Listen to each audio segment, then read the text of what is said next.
President Biden brought the House down at the White House Correspondents' Dinner this weekend. He and comedian Roy Wood Jr. showed what a normal event looks like, filled with laughter, self-deprecating humor, but also a powerful defense of the freedom of the press and our democracy. Meanwhile, MAGA Republicans this weekend continued their media appearances, showing America just how radical and extreme and out of touch they are, especially as they now hold our nation hostage to their outrageous demands in order to raise the debt ceiling and avoid financial catastrophe.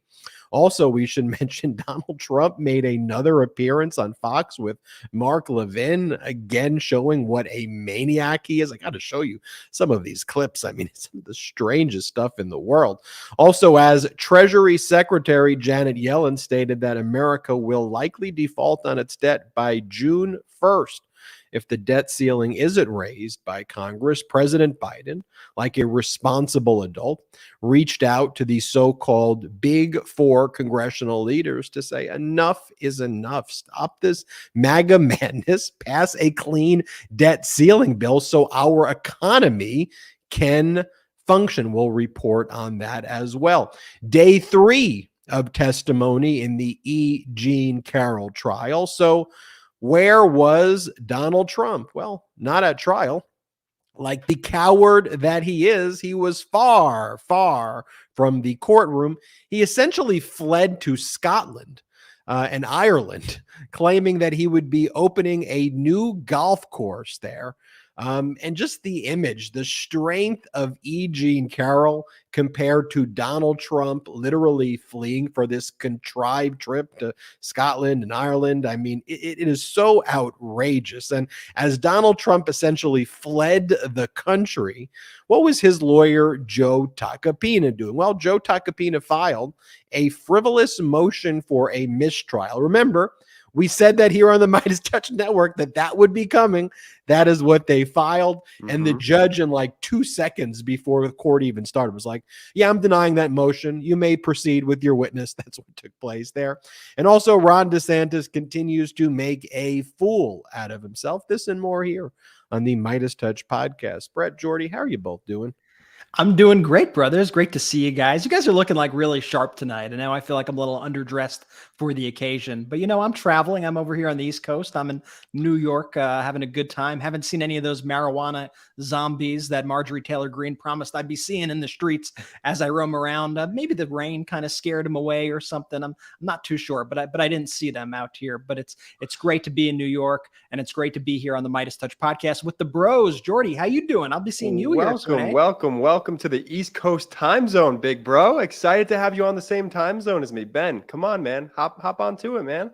I'm wearing my jean jacket for those audio listeners. And I got to say, I'm not really like a jean jacket kind of guy. You're denim guy right now. Right? I feel like you got your like Jay Leno look right now. Yeah, it looks good on you. Thanks, man. I appreciate it. What's up, B? What's up, Ben? You know, we've got a lot of show to discuss, and as much as I want to talk about your denim jacket, I think the Meidas Mighty want to hear what's going down in the news today. But let's talk about what happened this weekend. You know, when I saw this White House Correspondents Association dinner, I mean, look, it's very funny, you know, and Biden kind of switches, you know, from making these, you know, really like hilarious jokes that, you know, would make an episode of SNL kind of feel like, you know, if they can't even rise to the occasion of some of these Biden jokes, but also striking a serious chord and a serious tone as well about the freedom of the press, about the freedom of our democracy, about supporting journalists abroad. But my overall observation about it is, one, just how normal it is to have like a self-deprecating president who can take a joke. Like, I'm going to show you in a little bit because we're going to contrast what went down at the White House Correspondents' Dinner to essentially what was Fox playing the very next day at the same time.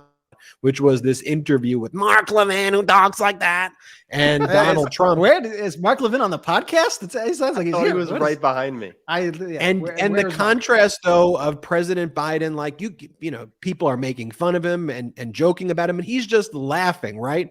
Meanwhile, you got Donald Trump when he was in office, refused to show up to any White House Correspondent Association dinner because he was scared. He couldn't take being made fun of. There is no self-deprecating humor there at all. So when you contrast Biden kind of just having fun with it, with then what takes place the next day on Fox, where like Mark Levin has to say to Donald Trump, I just want to let you know, you're so smart. You're so funny. I've never had an interview that is such a good interview. You know what? Let's go a little out of order just so people know what the heck I'm talking about. But Mark Levin literally has to say to Donald Trump, this is just how a malignant narcissist and weird this all is. That's what we say here on the MeidasTouch Network. You can't normalize this. Do not gaslight the pro-democracy community. You got Mark Levin go, Hey, I just need to tell you. I just need to tell you when I sit here and I do this interview with you and I think about those words that you say. You are how you put those words together. It's one of the most brilliant things I have ever seen. If you think that is me hyperbolically making, no. That's the reality. Watch what he does in this interview. Play this clip. Let me just say this, Mr. President. I've talked to a lot of important people. Supreme Court justices, presidents, presidential candidates, brilliant people. And talking with you is really the most impressive conversation I've had. Number one, there's very few people who could sit there and speak the way you do from subject to subject to subject to subject. If people would let you speak and actually listen to you, while you have the enormous pressure on your shoulders of these grand juries and other things going on, and you still are able to do it. That is absolutely remarkable. So the threshold for being the Republican nominee for president is that you have the ability to speak. And who is preventing Donald Trump from speaking? We hear the guy every day. The guy can't shut his mouth. They're like, if only they let you unleash and let your true feelings out into the world, Donald. Who's they? Who's the mythical they? By the way, I mean, I want to know the they. I mean, it was just announced today that CNN's holding a town hall for this freaking maniac in New Hampshire, and CNN's going to be running with Caitlin Collins or whatever, doing a whole sit down with him. Who are these people who are not letting this guy speak? You know, and they go, I just gotta let you know, I speak to a lot of powerful people, Supreme Court justices, and the way you make a sentence. I think. Yeah, you know how I know your impressions are good? Because when I see the actual people speaking, I can't tell if it's them or you, and I often feel like they are doing an impression of your impression of them. If that, like when I see Mike Pence speak now, I'm like, it sounds like Mike Pence is doing Mike Pence at this point. Like, Ben's really good at Mike impressions. Mike Levin, Mike Pence. His name's Mark, but close. M names. So M names. That's what I meant. You're so close, Jay. You're so close. Yeah, my Pence though is like I gotta hone the Pence better. You know, the Pence is. I just want to let you know that first and foremost, I am a conservative, I am a Christian, and I am a Republican. So if you want to do something really bad to me, like if you want to hang me, if you want to kill me, I ask you. That's what he says. If you want to do, I have to consult my Christian faith, and I have to say, do it.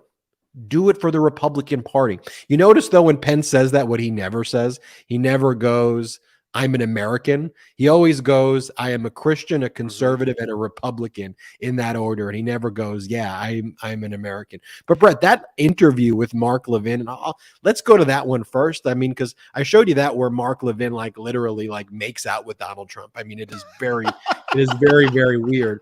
And then in terms of like the content of what Trump is saying, he just says the same stuff. Like here he goes, I was treated worse than Abraham Lincoln. Many people are saying that he was been treated worse than Lincoln, who was assassinated. Here, play this clip. Say that Andrew Jackson was the most vilified president. It was his wife died during this thing, and they said such horrible things.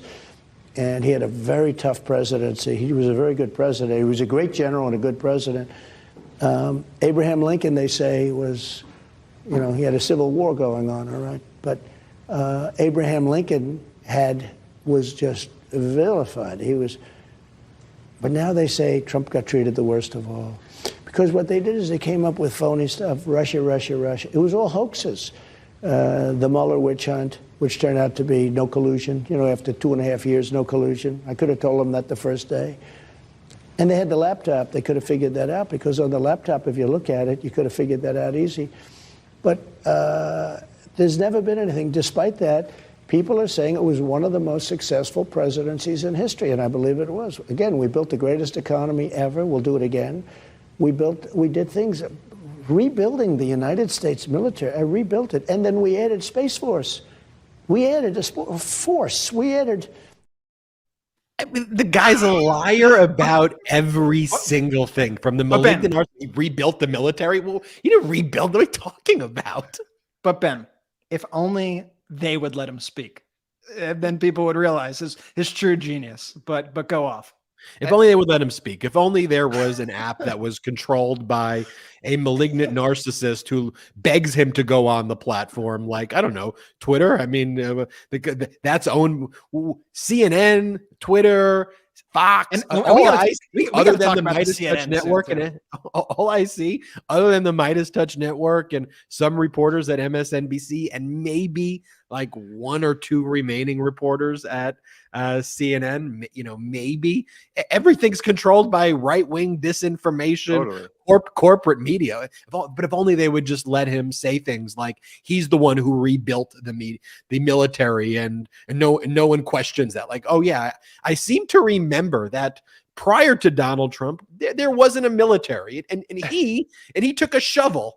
And he rebuilt it. So he says that crazy stuff. And then in the same interview, he says that China released COVID to get him out. That's what happened here. Here, play this clip. China, I was probably the first one. I said it came from the lab in Wuhan. I knew that. For one thing, you saw body bags all over the place around that lab. There were body bags all over that area, and nobody talks about it. But in Wuhan, you had, through satellite pictures and other things, you had pictures, body bags all over the place. And you could see little lines, from way up, but they couldn't be anything else. But I said, and I've said right from the beginning, it was the lab in Wuhan. It got out. It got out of the lab. I think it was incompetence. I really believe it was incompetence. More, people said, I was charging China so much money in tariffs and taxes that a lot of people said they did it to get me out. But we did great in that election.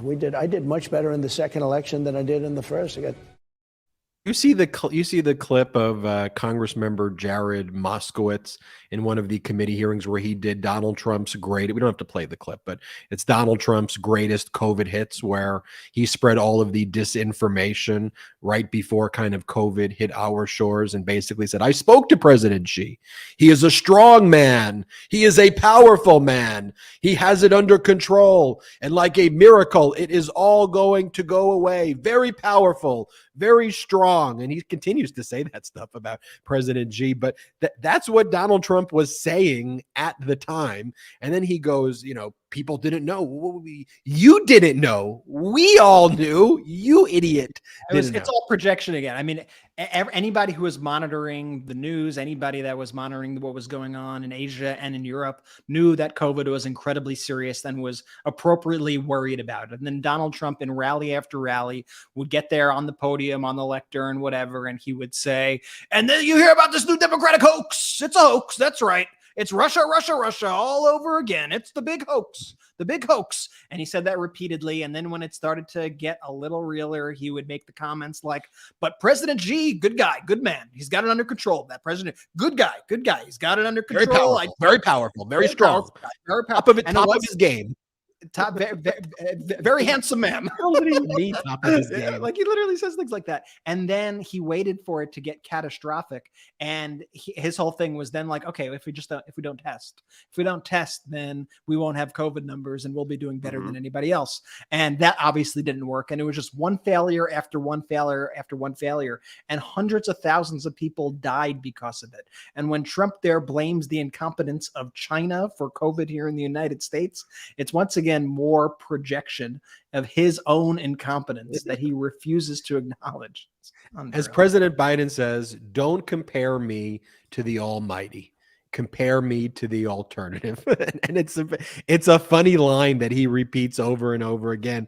But the reality is I'd compare President Biden to mostly anyone else out there. I mean, Biden's done an incredible job so far, but I want to talk about President Biden at the White House Correspondents Association dinner, because I do want to compare him to the alternative. Let's see what Biden says. Don't compare me to the almighty, compare me to the alternative. So you just saw the alternative.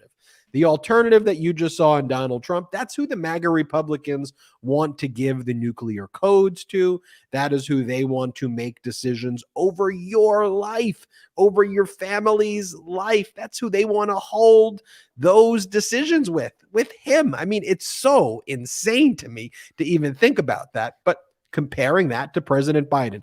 Let's go through what went down on the White House Correspondents Association dinner. This is President Biden on Marjorie Taylor Greene. Here, play this clip. I want everybody to have fun tonight, but please be safe. If you find yourself disoriented or confused, it's either you're drunk or Marjorie Taylor Greene.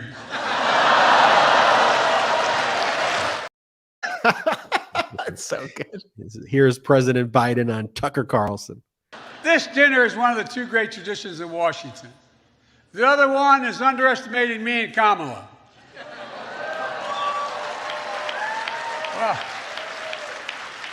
But the truth is, we really have a record to be proud of. Vaccinated the nation, transformed the economy, earned historic legislative victories and midterm results, but the job isn't finished. I mean, it is finished for Tucker Carlson. What are you wooing about like that? Like you think that's not reasonable? And here is President Biden's takedown of Fox. Play the clip. It's great that cable news networks are here tonight. MSNBC owned by NBC Universal. Fox News owned by Dominion Voting Systems.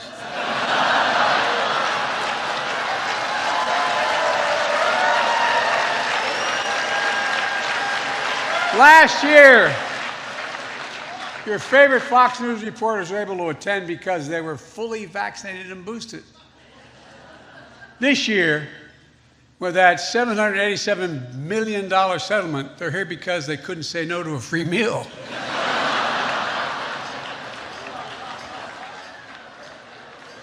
And hell, I'd call Fox honest, fair, and truthful, but then I could be sued for defamation.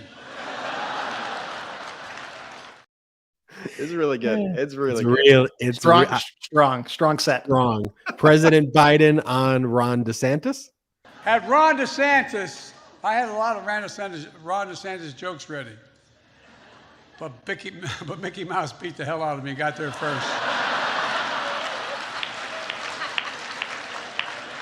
Now look, can't be too rough on the guy.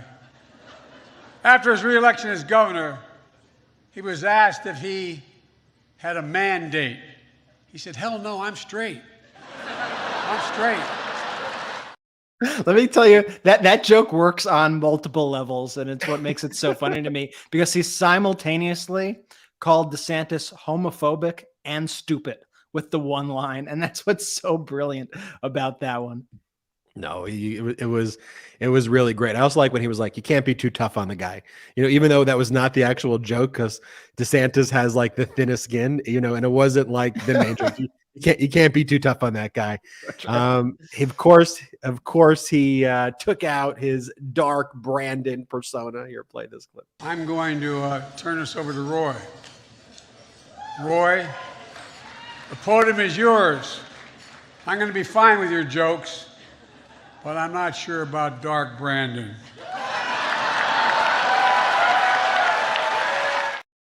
That's Let's so go. good.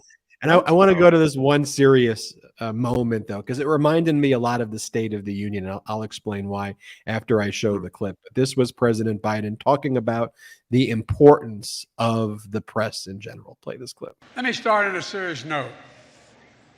Jill, Kamala, Doug, and I, and members of our administration, are here to send a message to the country and, quite frankly, to the world. The free press is a pillar, maybe the pillar, of a free society, not the enemy. Thomas Jefferson wrote, you all know this quote. Thomas Jefferson wrote, "We're left to me to decide whether we should have a government without newspapers or newspapers without a government. I should not hesitate to prefer the latter." To Evan's parents, Ella, Mikhail, and sister Danielle, as I've told you in person, we, not just me, we all stand with you. Evan went to report in Russia to shed light on the darkness that you all escaped from years ago. Absolute courage. A handwritten letter from prison to his family, Evan wrote, quote, "I am not losing hope." In an interview, his mom, Ella, said, "One of the American qualities that we absorbed is to be optimistic. That's where we stand right now." To the entire family, everyone in this hall stands with you. We're working every day to secure his release, looking at opportunities and tools to bring him home. We keep the faith. And there was a moment there at the end, which is, I think, cut off in the clip, where he then has everybody in the audience give a toast. And the toast was for freedom of the press, and for the press to tell the truth. And he said, "I want everybody here to be committed to telling the truth and to not spread disinformation, because we're better than that." And everybody ultimately, did the cheers. Now they're not going to, the Foxes and the OANs and the Newsmaxes. They're not going to necessarily comply with that. But I think rallying the crowd like that and galvanizing the crowd was great. It's a little bit of a State of the Union kind of move. It was what you alluded to before we played the clip of like, let's get everybody on the same page in public, at least for this moment, and it's just such a contrast. Obviously, we know Trump and these Republicans always refer to the media as, the enemy of the people and use language like that. In fact, there's a clip going around right now that Patriot Takes posted, and I don't have the clip because the sound is really bad and it will hurt everybody's ears if I actually played it. But it was from this trip to Scotland that Trump did to basically flee the E. Jean Carroll trial, to flee the country. And here's a photo from it. You see Trump in his dunce cap, I believe, in the middle of this photo, the most ridiculous photo for the people watching. But there's a video that Patriot Takes just posted. And if you're not following Patriot Takes, I highly recommend you follow Patriot Takes. They do really good work. And in the video, as Trump's shoveling the dirt, he says, "And we throw it at the press, right in their faces. We throw it right in their faces." That was today/yesterday, whatever the time zone is, in Scotland. And it just shows you how, it's just so screwed up. It's just such a contrast between leadership and really the fundamental values of what makes America, America. And to me, when you look at that, there should not be a both sides there. A president, a former president, should not be calling the media the enemy of the people. They should not be joking about, we throw the dirt right in their faces. That's not becoming of a president. That's completely anti-American. And I was also really interested in seeing the kind of right-wing MAGA Republican reaction to the event, where they pull the same kind of words out. I mean, you have the really deranged people who go, who can't accept they can't believe their own eyes because they're told that Biden is a sleepy Joe. He can't even get a sentence out. And then they see him coherent and energetic and funny and witty and lively and engaging. And they go, "Oh, it's AI. It has to be AI. It's a fake Biden." Like, right. That's like AI. That's like, and when I say that's the extremist fringe of the party, I do mean that, but that represents a good chunk of the party. Like, it's not like that fringe is a large part, like it's not a small amount. Then you have the people who just completely like hate on the entire event. They view the whole thing as just, oh, look at this elitist garbage. It's uniparty. Look, they're all working together. Like, they can never accept the fact that at some times in life, you could actually put aside your differences and share an event and rally around shared values. They don't at all. Like, and whenever they see that, it's just uniparty. Look at them. Look, it's the elitist. They're all working against us. And one example I saw who, it sounds stupid when I say it, but it's Cat Turd, who's a Twitter influencer, a MAGA influencer who has so much clout for the listeners who are like, I'm never on Twitter or the YouTubers. This guy is like MAGA influencer number one. Like, Trump literally quotes his polls that he does on Twitter. Like, it's the craziest stuff. And this was like his commentary on it. He said, the White House Correspondents' Dinner is everything I hate wrapped up into one event. Highbrow, arrogant elitists from our corrupt government, corrupt media, and soulless Hollywood snobs all glorifying themselves, laughing and yucking it up while they destroy our country from within. Like, these people have such brain worms, just such brain rot because of Donald Trump, who played to their worst instincts. And usually somebody like that, you'd see those statements and you'd be like, this person, they're nuts. It's like, the person on the street corner screaming at you, just keep walking. Like, what is happening here? But the Republicans are like, oh, you represent us now. You are who we are. And I think that's why it's so scary kind of where we are right now, because Republicans have adopted that as who they are, instead of saying, you know what? I'm not going to deal with your crazy. Like, we all have these shared values, and we could get together and put our differences aside for the better of the country on occasion. And Brett, let me just add to this too. Sorry, Ben, go for it. No, you go. Go. You're going to add on. You go. Okay. So, Brett, I was just going to take it somewhere where you started that. The State of the Union, and how this really reminded me of that. And that's when you give Biden the mic and allow him to speak just unapologetically, from the heart. He does great. Like, he really plays to his audience in a really good way. And so before any of the Fox Newses or the Cat Turds could give out the talking points, the right-wing echo chamber just totally spins out, and they don't even know what to make of it. Like, they can't believe their own eyes, because they've told themselves and conditioned themselves that this guy can't speak. It's just not the case. Go for it, Brett.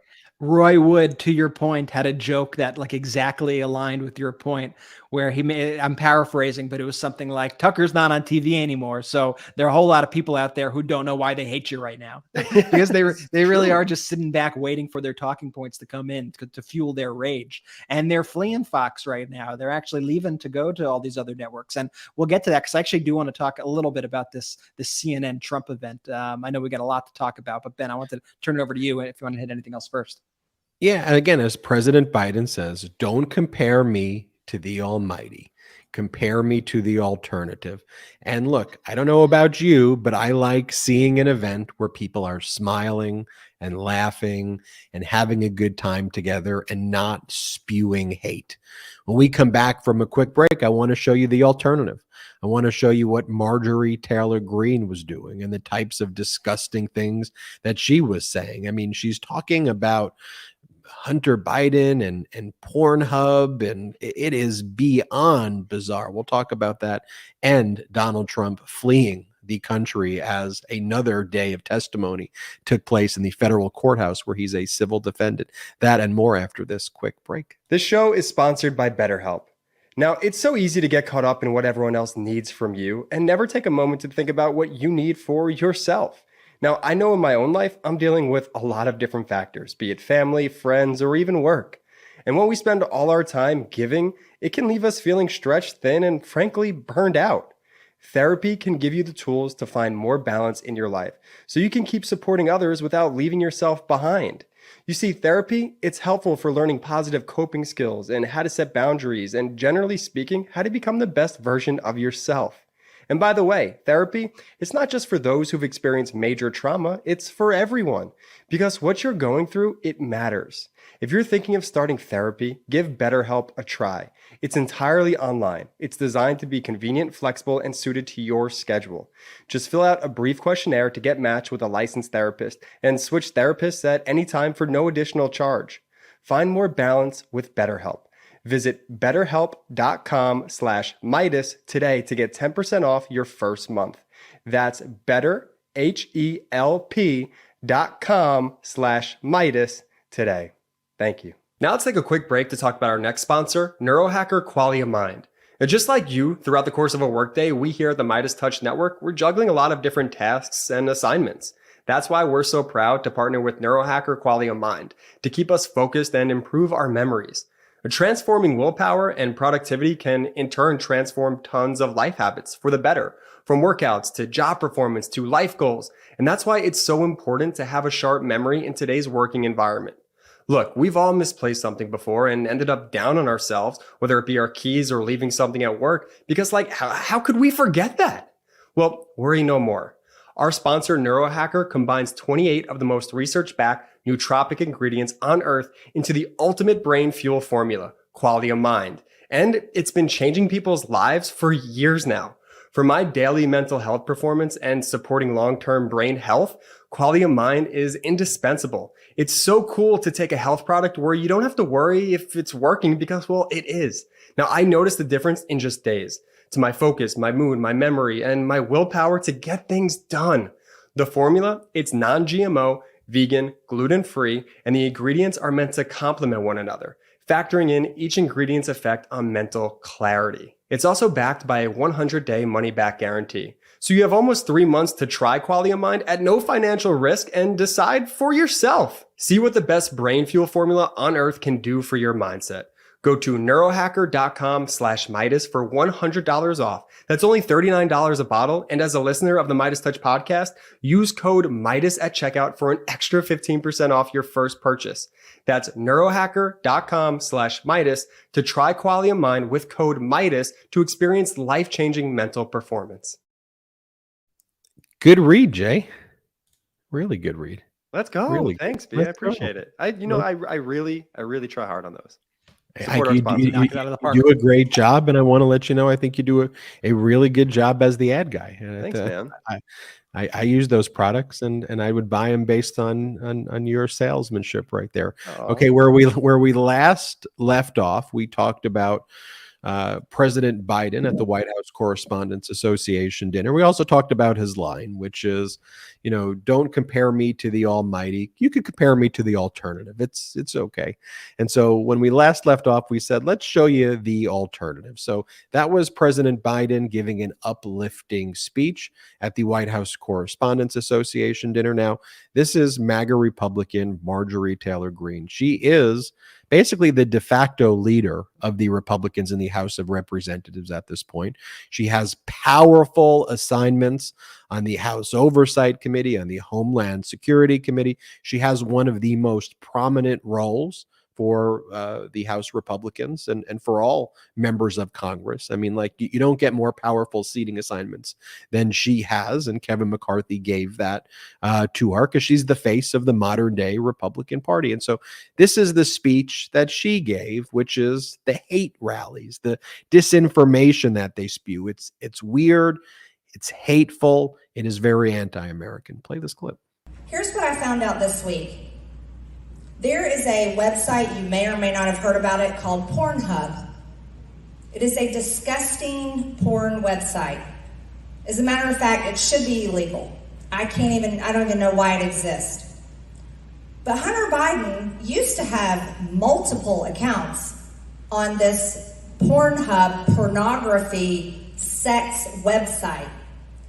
And these aren't accounts where he could go watch pornography. These are accounts where he posted his sex videos, like the ones that are on the Hunter Biden laptop. This week, I found out, you want to know what? He still has an account on Pornhub where his videos are posted. It is still live and active. This is the son of the President of the United States. Hunter Biden is the most disgusting, vile, embarrassment, piece of trash. And that is what is a reflection on our country. And they attacked President Trump and his family? I don't care how people vote. Republican, Democrat, Independent, non-political, whatever. That fact right there should be so offensive to every single American that we do something about it. I am very serious when I say we have to impeach Joe Biden. Whoa. So let me be clear. The fact that she is talking about is that Hunter Biden, if you even accept her allegations as true, Hunter Biden watches pornography, or he has watched pornography in the past. And on that basis, she says that he is a vile piece of trash. And on that basis, she says that President Biden should be impeached. By the way, if you believe that Hunter Biden committed a crime, and there is a federal investigation, and if he committed a crime, I have no allegiance to Hunter Biden, but if his criminal conduct involves something with finances or taxes, fair game. It has nothing to do with President Biden, unlike Donald Trump's kids and son-in-laws who actually made American foreign policy disastrously and made hundreds of millions of dollars during the presidency. But they don't care. That's not what their focus is. They're such perverts, these MAGA Republicans. They are perverted, disgusting individuals. There's no other way to say it. They wake up in the morning. I'll tell you how I wake up in the morning. I wake up in the morning when I think about what type of content I want to make. What do I want to focus on? And the things that I think about are jobs. I think about working conditions. I think about equality. You wake up in the morning and think about jobs and equality. That's very high. I'm kind of like, I need some water. Okay, Brad. I understand that. I made it very clear. I said when I think about what content I'm going, it's like equality. I say when I think about the content I'm going to be making. Okay, that was in relation to that. I think about the issues. I think about it. You agree with that, Jordy? I'm not taking any stance here. You're doing a pointer, which seems to be taking a stance there. I just want everyone to look at how red Brett's face is right now. Is why I'm pointing it out. We got yawn diversity. Okay, I'm done now. I'm done. Okay, well, I care about I care about those issues. So I do. When I wake up and I make the videos, I think about those issues when I'm thinking about the content. What the MAGA Republicans think about is genitals and they think about like the green M&M and they think about like which people they want to harm today and which group they want to hate on today. That's what they think about each and every day. And again, you want to have a conversation about Hunter Biden. I don't really want to. I don't really care about him. He's not running foreign policy. He's not. By the way, like, listen, when people spoke about people like Jared Kushner or Don Jr. or Ivanka Trump, it was because they were embedded within the government and like ran things, had high level positions in the government. It was a complete nepotism issue within the United States government that we've never seen before. When do you just get to go after like random politicians' kids in such a vicious and vile and disgusting way? Like, even no matter what it is about, it's honestly just a disgusting thing to even target the child. Make this point though. They go, but this is her argument. Hunter Biden is vile trash because he may have had an account on Pornhub. And they go after Donald Trump. Okay, so by your own logic, Donald Trump went on to Pornhub and he wasn't content with the video. So he reached out to the person on the video, the porn star, while his wife just gave birth to their first son.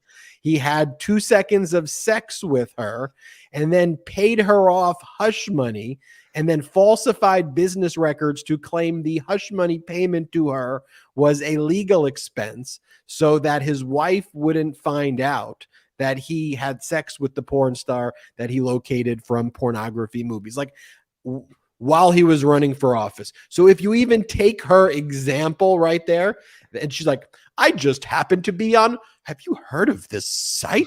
That's one of the best parts of it. She goes, I don't know if y'all have heard of this. By the way, if you ever see the studies too of like what type of porn they're watching in the red states, it all are the things that they project and hate against. All of the things that they want, that they claim to want to ban. That's what they privately look. That's what I would love like that movie What Women Want or whatever it was. I would love to have like an insight into the minds of everybody in that room when she's talking about how horrible Pornhub is and how everyone who has an account is corrupt, and just every dude in that room. I want to just have a window into their mind as to what they're thinking. You definitely see a couple guys in the room over there like kind of look over at their wives like. Well, I'll tell you what, Brett, you're exactly right, because I'll tell you what, that room fell silent kind of when she was talking about this issue specifically. I mean, and then they're not one applause, not one, just where's she going with this? Because I got to clear my browser history is what they were thinking when they were watching. And of course, the hypocrisy, there's just no end to the hypocrisy. I mean, we're talking about the woman who had an affair with a tantric sex guru in her gym and the gym manager, like kind of at the same time, got divorced from her husband over these multiple affairs. Now she's with the guy who's on, what is he on, RSBN? By the way, her husband, like the husband story actually gets sadder when you realize that he was the one who ran her dad's company.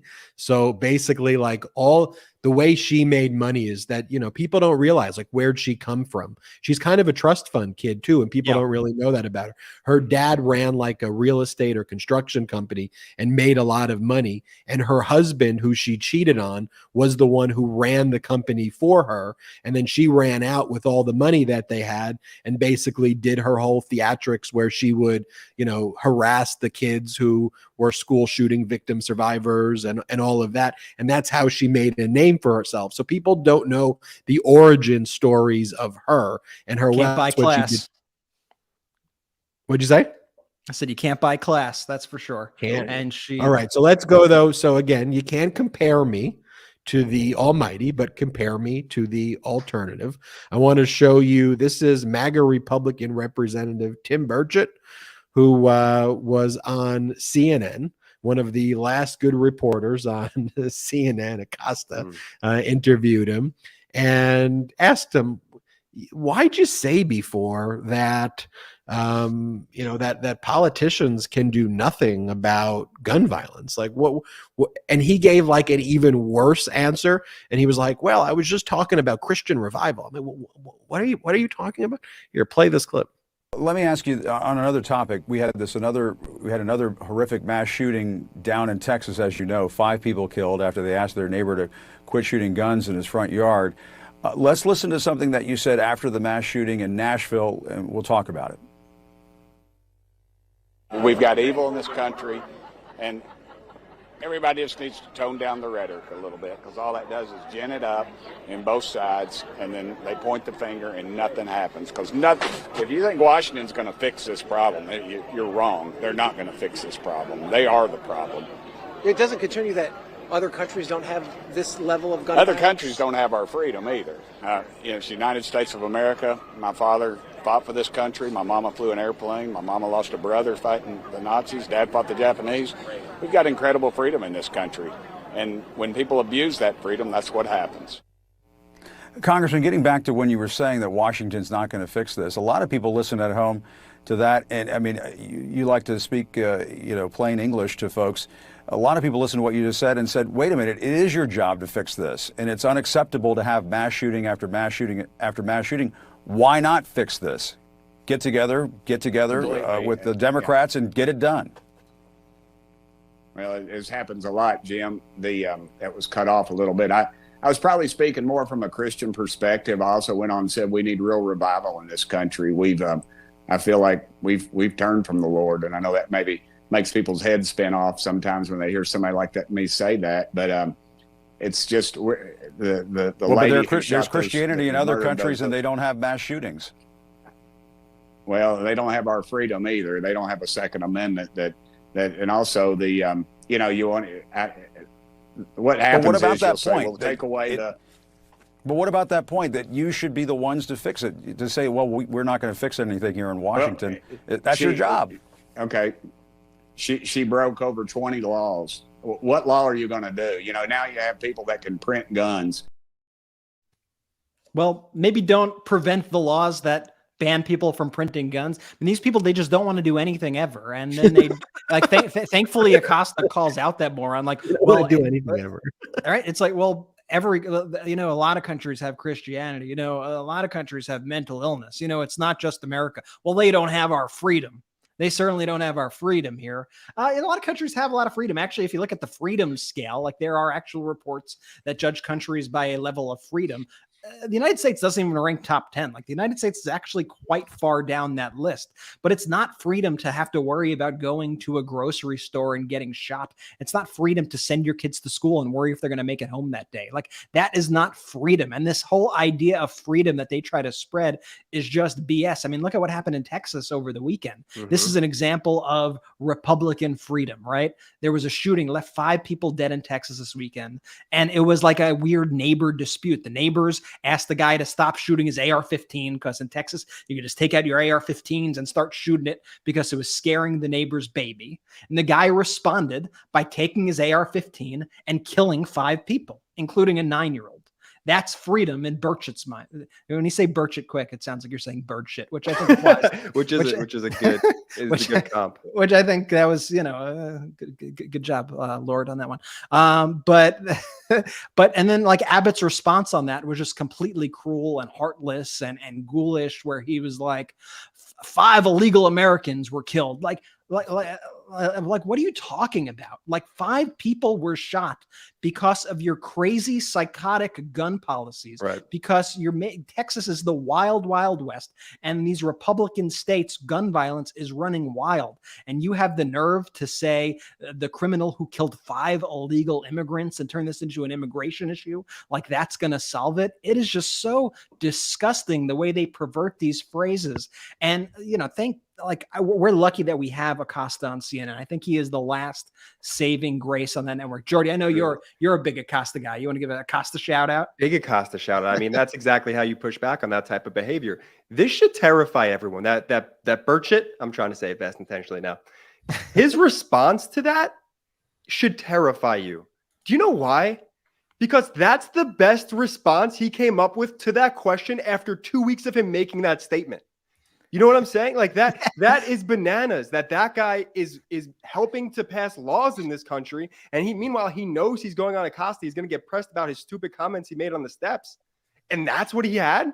And did you notice his first move, Jay? His first move was also to kind of like blame the media for misinterpreting his statements. He was like, "Oh, well, that happened again. They cut me off. They cut me off again. They didn't let me finish." Acosta's like, "Okay, what did you want to say? Proceed." And then he says it, and then Acosta presses him again. Other countries have freedom, right? Other countries have Christianity, right? Well, they don't have our freedom. Oh, okay. I think our freedom isn't quite working out for people when they get shot up in school. Okay. I don't think our freedom is working out for the women who are being banned from crossing state lines to get an abortion and are being forced to have pregnancies. I don't think that is freedom in their mind.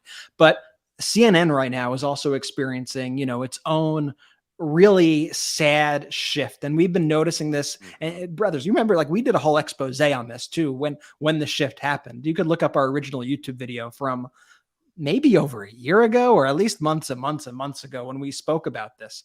But CNN announced, for those who don't yet know, that they will be hosting a town hall with Donald Trump next week. Like you don't have to do that, like there's no reason to do it. But CNN's ratings are absolutely cratering. Like they're really horrific. Like honestly, more people watch the MeidasTouch podcast than watch most CNN programs. More people watch a MeidasTouch clip that Ben does throughout the day, or one of our many incredible contributors do throughout the day, than most CNN shows. So they are really suffering right now. They're bleeding viewers. So they think, oh, we'll get Donald Trump on and he will help us out. I think also cynically, I think they're also kind of looking at the viewers leaving Fox, and they're like, this is our chance. We got him. And it's such a misread. Like they misread every situation. Those viewers are not leaving Fox to go to CNN. It's not the normal ones. I'll tell you this. The people leaving Fox, It's not like, oh, well, they had to pay $785 million and whatever it is. And so I no longer trust them. So I'm going to go to a more trustable centrist news source, CNN. Here I come. That's not the mindset of the person leaving Fox. They're not leaving cocaine to go to marijuana. Like they're trying to escalate this one to some next level stuff right here. They're not down a notch. Yeah, they're trying to level up, and that means going to Newsmax or going to Steve Bannon or Marjorie Taylor Greene's podcast, and you see it. There's a direct correlation because Newsmax's ratings have like doubled, and while like all the Fox, not even just Tucker's show, but like Hannity's show, Ingram's show, all of them are taking a massive hit. But CNN, in their infinite wisdom, decided that they're going to have this town hall with Donald Trump next week. Caitlin Collins is going to be the moderator. I have mixed feelings on Caitlin Collins. I think she has done some good work, some bad work. But I think knowing her history is also helpful, that she, for a long time, worked for the Daily Caller, which was the website, or a far-right website founded by Tucker Carlson. And she's been kind of promoted to be like the top person at CNN now as they get rid of all these other people, which I think is very revealing in the direction they're going. And Politico is reporting that CNN was actually CNN was the one who approached the Trump campaign a few months ago. And it was this week that they like rushed to lock the deal down and get this locked down, which I think also kind of fits into my theory as they're desperate for ratings and they're the ones who are seeking this kind of stuff out. But also after this Fox stuff went down, they're like, this is our chance. And they jumped on it this week and locked the deal down. And I think just everybody needs to know, a lot of people talk about the Chris Licht guy who's the head of CNN directly, but I think it's important that people know about John Malone, who we spoke about in that video, he's like the key Warner Brothers Discovery board member. He's a massive Trump supporter. He's the chairman of Liberty Media, which is Discovery's largest shareholder. So he's like one of the main owners of CNN. And you got to know this guy's kind of history and this guy's mindset. And I'll bring up a picture of him. Like he kind of looks like Harlan Crow a little bit too, which kind of tells you, even all these guys kind of look the same. And he don't, right? Yeah, like literally it could be, this guy could be Harlan Crow, but this guy donated he donated $250,000 to Trump's inauguration. Okay. That's not like, I'm just going to support the Republican candidate. I maxed out. I maxed out my, $2,500 or whatever it is. No, he gave $250,000 to Trump's inauguration. His comments about his views on what journalism should be are Fox News. So he looks at all the craziness going on at Fox. He looks at all the lawsuits, the settlements, and he goes, I want me some of that. I want me some of that. He's repeatedly gushed over Fox's style, and I say this incredibly sarcastically, of journalism. And this is a direct quote. He said the U.S., quote, needs Fox News or something like it because otherwise everything's leftist. I think also just the use, like anytime somebody like that uses the word leftist, that sets off a whole bunch of red flags in my mind about where they stand. And he's compared himself to Rupert Murdoch. This is a direct quote again. Rupert is sort of like I am. He's a libertarian, but he thinks we should have a strong military, is what he told the Financial Times in 2017. And according to Vox, he's repeatedly wished in public for CNN to remake itself. And while now he denies that he has a direct impact on what CNN is doing, I think when you are the largest shareholder and owner of the company, I think you have a bit of sway. And when you say publicly that you want to change CNN and change the media into Fox, and that's your North Star that you look to, I think it tells you everything you need to know. And I think it really explains the shifts that we're seeing right now in CNN coverage. If I were you, I would turn off the channel on them. I wouldn't even watch. I mean, yeah. Well, and you notice how all these dudes, sorry, I'll toss it in a sec, but all these dudes always pull the same move. It's Malone, it's Elon Musk. They always go, what do you mean? I'm just the center. I'm in the center. What do you mean? That's the radical left. And all my views are just very centrist, like banning books and banning abortion nationwide, like a centrist does, right? And then the media buys into the spin, or they just by the media and they push the same spin, but it's the same kind of lines that like an Elon Musk uses, right? They always pretend like I'm just like a moderate, right? But they're like radical. Whenever they say that, that's also a huge red flag. Like you are an extremist, like just admit it. Sorry, Jordy. No, you're spot on, B. And I'll tell you what, I've seen the mass exodus firsthand from just the Mighty of CNN, leaving CNN in droves. The comments week over week I see in this live chat are, I used to watch CNN. I can't watch them anymore. I don't know what happened. It's very Bill Maher-ian. It's exactly what happened with Bill Maher. He took this weird approach. I fancy a lot of our audience are disgruntled Bill Maher watchers because, frankly, I'm one of them. It drives me crazy watching the guy and seeing what the hell is he doing these days. And that is the same exact vibe I get right now from CNN. It's complete garbage, just garbage what they're doing. And it's really a problem. It's a problem. And it's so interesting you say that, Jordy, because the Fox viewers are now going to OAN. They're now going to Newsmax. They're going to the Marjorie Taylor Greene podcast to get, the Steve Bannon podcast, the Charlie Kirk's. The CNN watchers are coming to the MeidasTouch network, and I'll say this, like the views and stuff that we talk about here, at the end of the day, it's like, let's just treat people with decency. Let's treat people with humanity. Let's treat people with compassion.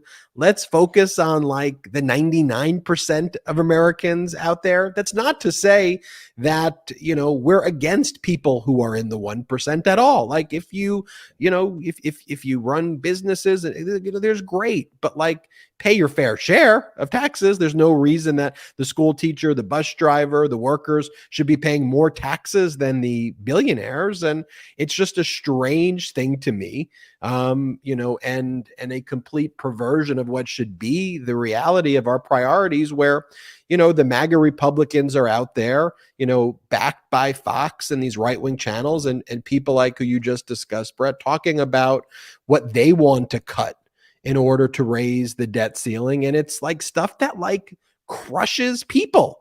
And meanwhile, what the MAGA Republicans are okay with, they love, tax cuts, not just tax cuts for billionaires, but like tax write-offs, so that a billionaire who has a private jet or a yacht can basically completely write off the purchase. And so when you wonder, well, what can we do possibly, I don't know, to raise more money in the Treasury? What's the type of thing that we can do to, help with the deficit, to help pay off the debt? I don't know, maybe because billionaires can avoid not just paying taxes because of the tax bracket you put them in, which is like the lowest ever in history, but maybe you also let them write off things like private jets and yachts. So when we start having a sensible conversation about spending, we can have a real conversation about that, but you don't tie that conversation to the debt ceiling. That's never taken place before. And then when we have that conversation, when we deal with it normally, when it comes to appropriations and tax policy, let's have a real conversation to the public with what you're doing. But no, the MAGA Republicans instead say things like, here's what we need to do. And this is directly from the debt ceiling bill, if you want to call it that, even, that the MAGA Republicans are saying, if you don't do these things, we will not raise the debt ceiling. You need to eliminate Pell Grants for 80,000 students and reduce grant funding for millions of others. You need to remove access to the Head Start programs and childcare to 300,000 children. We need to cut funding for 2,000 border agents and 11,000 FBI agents. We need to basically reduce veterans care so there'll be 30 million less visits by our veterans. And let's shut down 125 air traffic control towers. And let's block Biden's student debt relief plan. And let's repeal all of the money given to the IRS. Let's do all of those things. Or if you don't do that, guess what we're going to do? We'll destroy the economy. That debt ceiling that we have to raise, which is our constitutional responsibility under the 14th Amendment? Screw that. We'll destroy America if you don't do those things. And by the way, as I said, you want to talk about those things in a way, these committee hearings where the MAGA Republicans talk about Hunter Biden's laptop all day, and they have Marjorie Taylor Greene yell at mothers and say they're not real mothers if they adopt their children. You know what's supposed to take place at those hearings? Conversations about things like spending priorities and things that actually advance our country. But that's not what the MAGA Republicans are doing. Now you have a situation where the Treasury Secretary, Janet Yellen, says that if the debt ceiling is not raised by June 1st, America defaults on its debt. And then what happens? We go into a global depression. That's not me fear-mongering. That's what will take place. And the easiest way to avoid it, the easiest thing you do is you raise the debt ceiling. When Donald Trump was in office, he said, I can never even fathom that anybody would use tying spending priorities or spending negotiations to the debt ceiling as a negotiating wedge. I cannot fathom that taking place.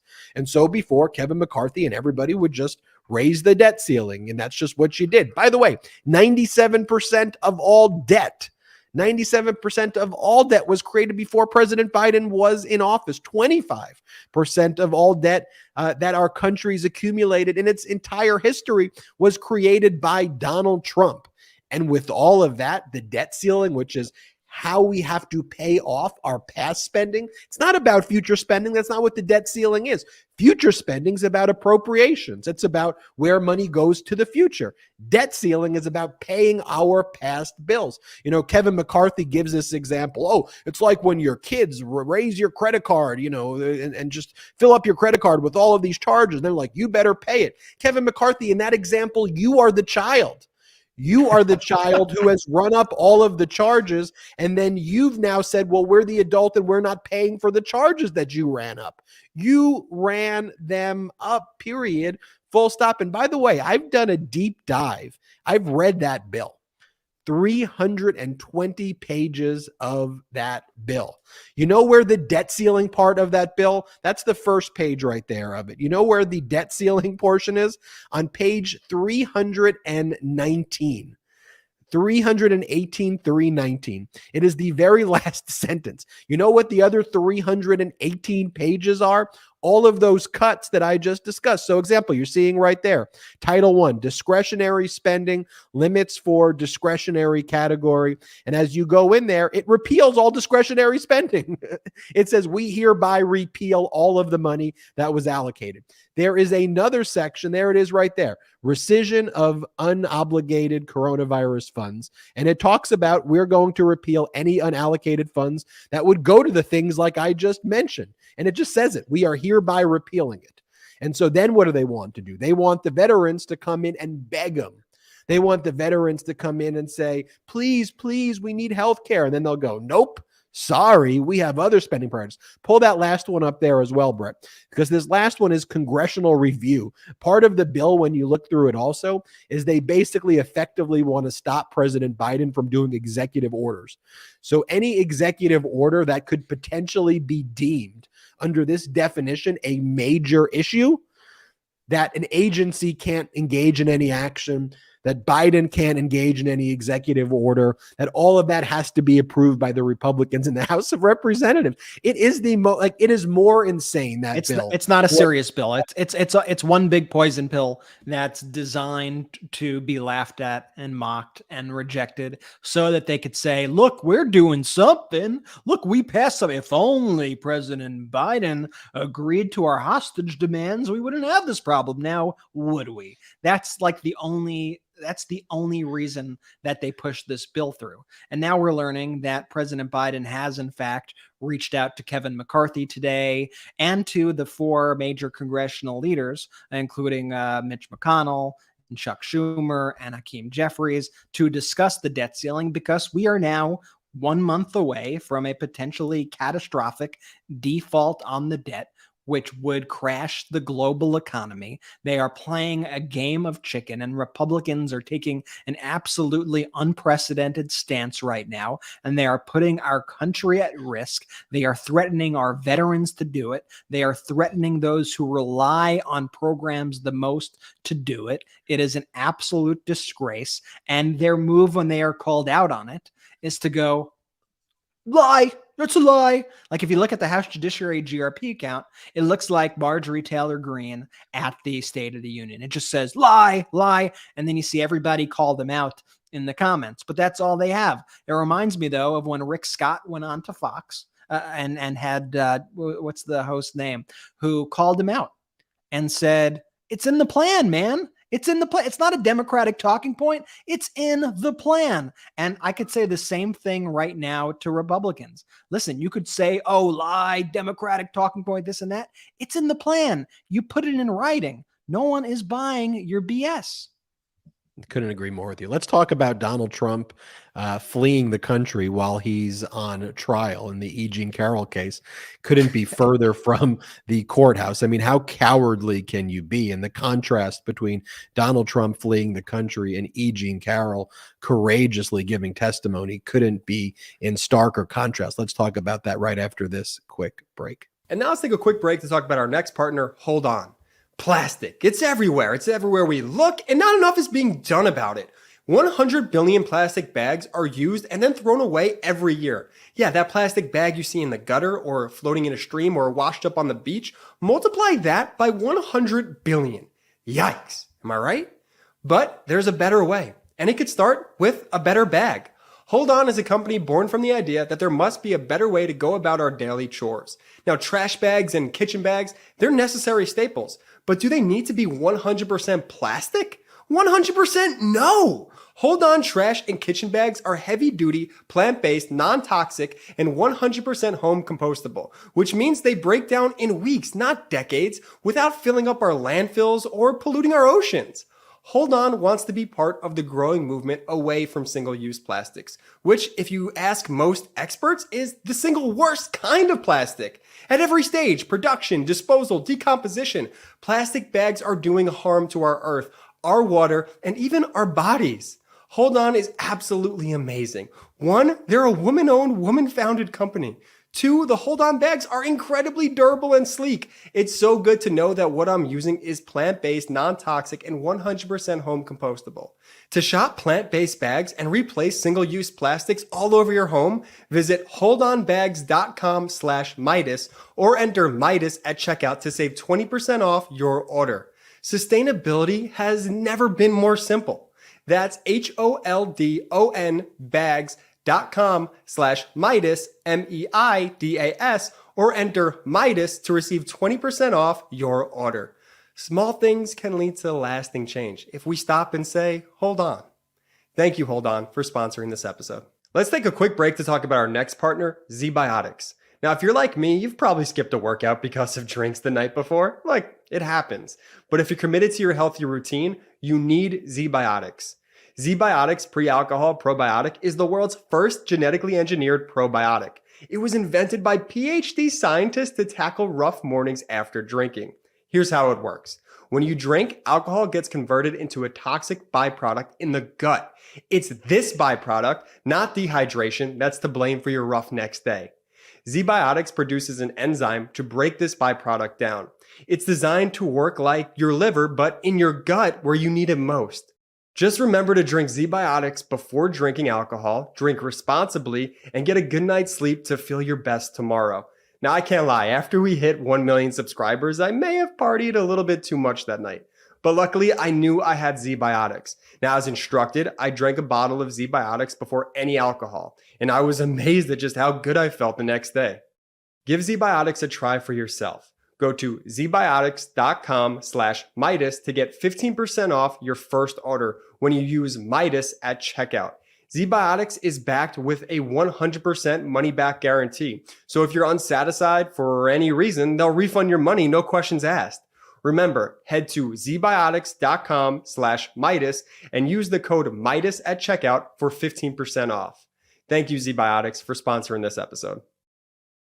So Donald Trump was on trial in federal court in Manhattan in E. Jean Carroll's case, but Donald Trump conveniently picked this week to go to Scotland and Ireland, and there he is with a shovel in the middle of nowhere, I suppose near one of his other golf courses, though.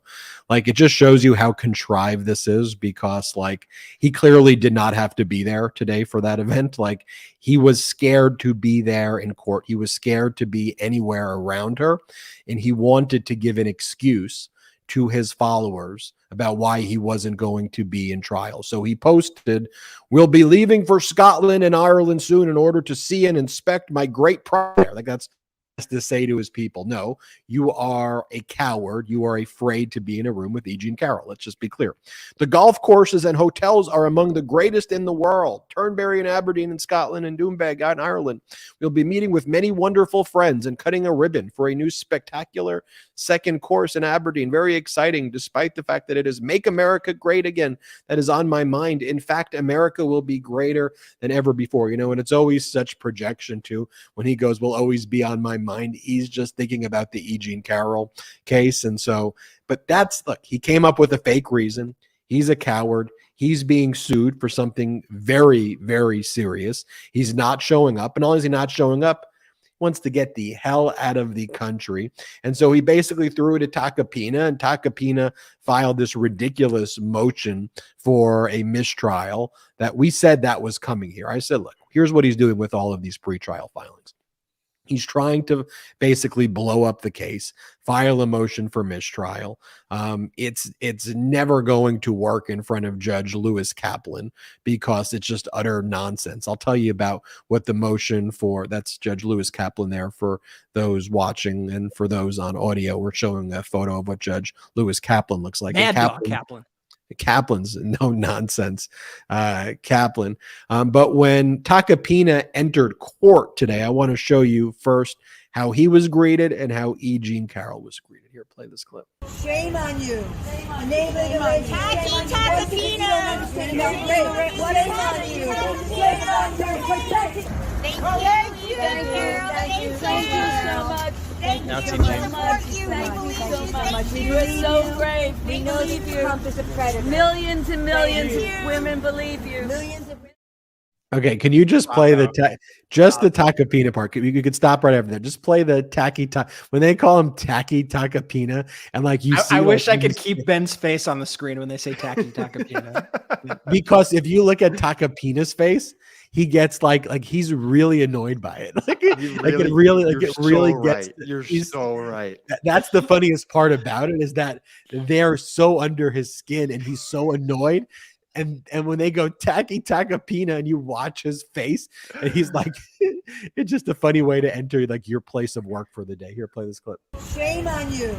Enabling a rape. Tacky Tacopina. What is on you? Shame on you. So if you had a rough day at work today, at least your day didn't start off like that. But look, Tacopina, here's what I think about lawyers generally. I think that a lawyer who is representing a client in many instances should not be conflated with the client.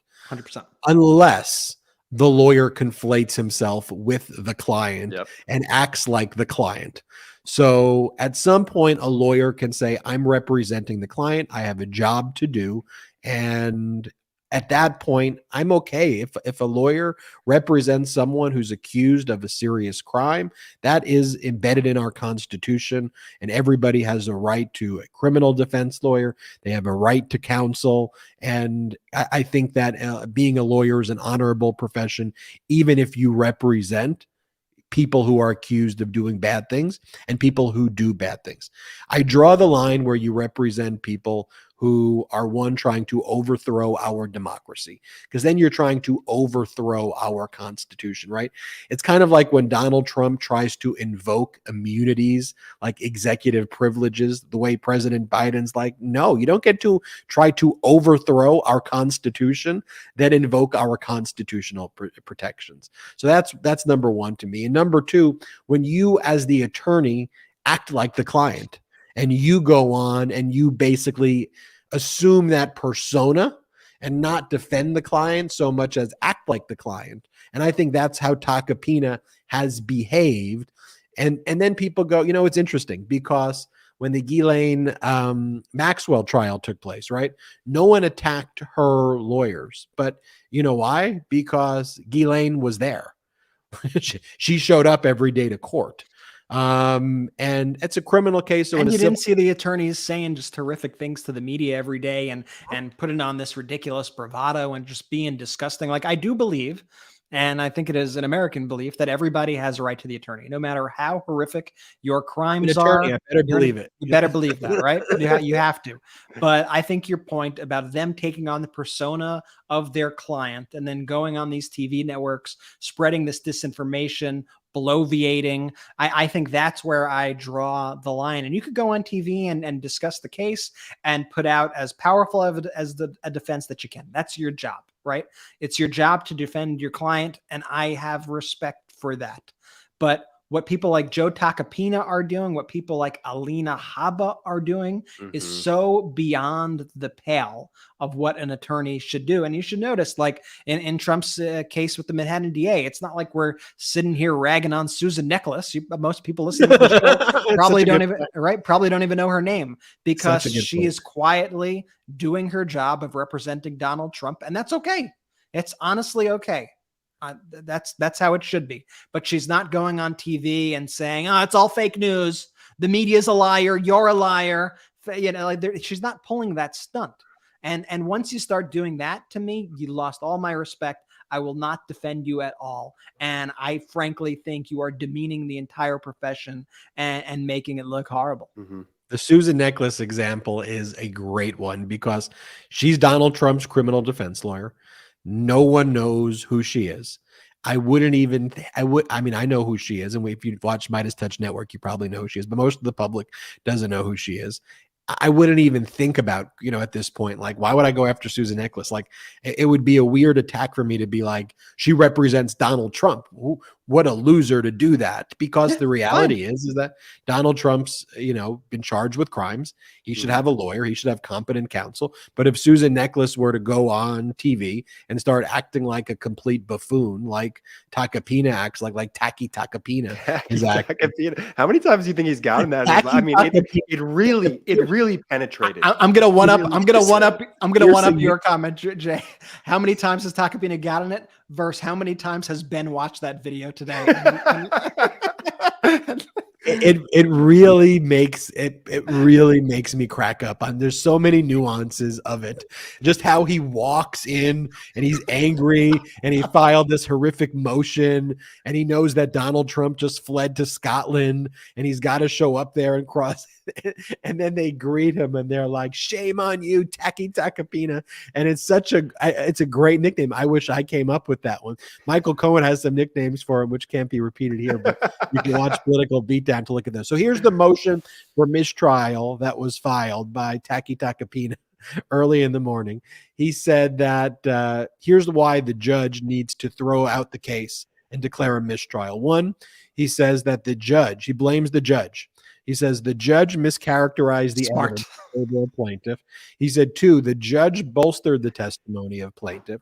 He said, 3, the judge allowed plaintiff to testify that defendant has 2 tables of lawyers at trial while prohibiting defendants from fairly clarifying the improper argumentative to clarify the record by showing that plaintiff has a comparable amount of lawyers.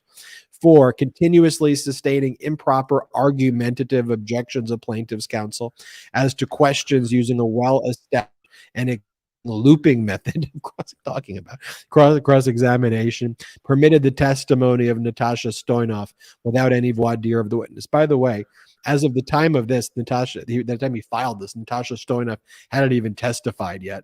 And so Natasha Stoynoff is somebody who alleges that Donald Trump groped her and basically pushed her against a wall when she was a People magazine reporter and she was writing a story about her relationship, about Donald Trump's relationship, rather, with Melania while she was 7 months pregnant. Donald Trump said, "Come into the room," and then pushed her against the wall and groped her and tried kissing her.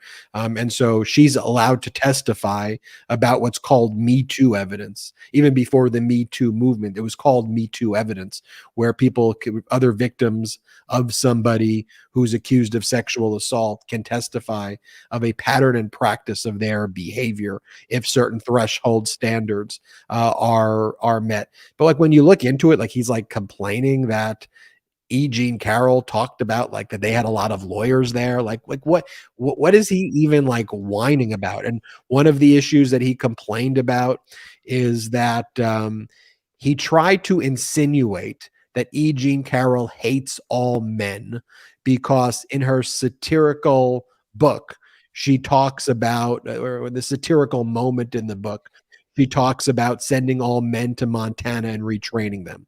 So he basically goes, okay. And at one point, this is the cross exam. At one point, I think in your book, you propose we should dispose of all men. And she answers, yeah, into Montana. And he thinks like he's got her, right? He's like, question, into Montana? Answer. And she goes, yeah, and retrain them. Question. So retrain. So all the men here in this courtroom, in this country, all get shuffled off to Montana and get retrained. So at that point, he thinks that he's got this moment because there's, I think, 6 men on the jury. And so that's why he's bringing up this questioning, which, by the way, E. Jean Carroll's lawyers probably should have objected to because it was prejudicial and nonsensical to begin with. It has nothing to do with anything. But I think E. Jean Carroll's lawyers realized that, like, he's digging a deeper hole and he's a professional rake stepper. Because then E. Jean Carroll said, like, and this was like perfect. She's like, you do understand that that's satire, right? And then he goes, okay. And then court, to try to bring some levity to the moment, because Tacopina looks like an idiot, and just get Tacopina to move on to the next topic, because the very nature of this cross exam is stupid, to basically use satire to claim she hates men. The court goes, like, as a joke, the court, to bring levity, was like, it comes from Jonathan Swift's A Modest Proposal 700 years ago, right? And E. Jean Carroll was like, yeah.